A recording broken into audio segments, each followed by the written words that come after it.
నమస్కారం. మేము విజయ్ కుమార్ గంట.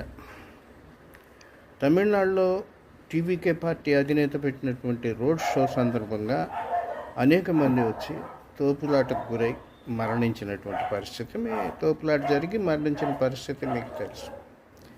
ఈ పరిణామం తర్వాత తమిళనాడు ప్రభుత్వం వెంటనే స్పందించి ఆయా కుటుంబాలకి 10 లక్షల వరకు, అంటే మరణించిన కుటుంబాలకు 10 లక్షల వరకు సాయం చేశారు. గాయపడిన వారికి కూడా కొంత ఇచ్చారు. అది ప్రభుత్వం తన బాధ్యతగా నిర్వర్తించింది.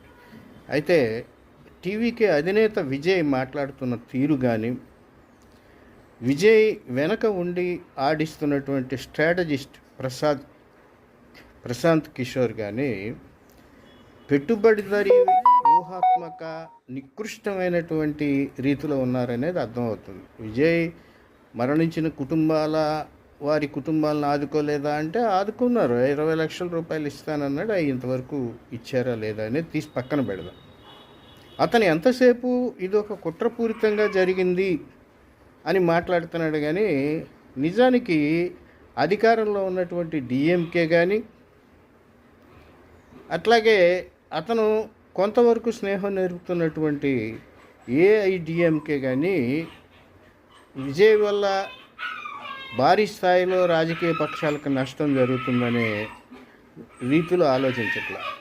అందువల్ల డిఎంకే కానీ ఇంకొకళ్ళు కానీ ఆయనపై కక్ష సాధింపు చర్యలు చేసే పరిస్థితి మాత్రం లేదు. ఎందుకనంటే రజనీకాంత్ లాంటి సూపర్ స్టార్ రాజకీయ పార్టీ పెడతానన్నప్పుడు వచ్చిన స్పందన తర్వాత కూడా ఆయన అన్నీ ఆలోచించాడు.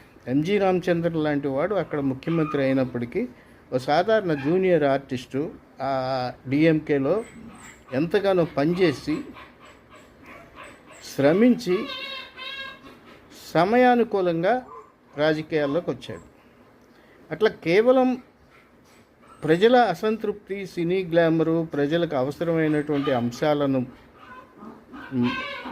విషయాల్లో చైతన్యపరిచి కేవలం 8-9 నెలల్లో అధికారంలోకి వచ్చింది మాత్రం నందమూరి తారక రామారావు అప్పుడు సినీ గ్లామర్తో వచ్చాడు అనేది కూడా మనం చెప్పలేం. ఎందుకంటే 89లో ఆయన ఓడిపోయారు. కాబట్టి అన్ని సందర్భాల్లో సినీ గ్లామర్ పనిచేయదు. చిరంజీవి గారికి అఖండమైనటువంటి జనం వచ్చారు, 18 సీట్లకు పరిమితమయ్యారు. ఈ పరిణామాల్లో ఎవరు ఏ కుట్రలు చేయనవసరం లేదు.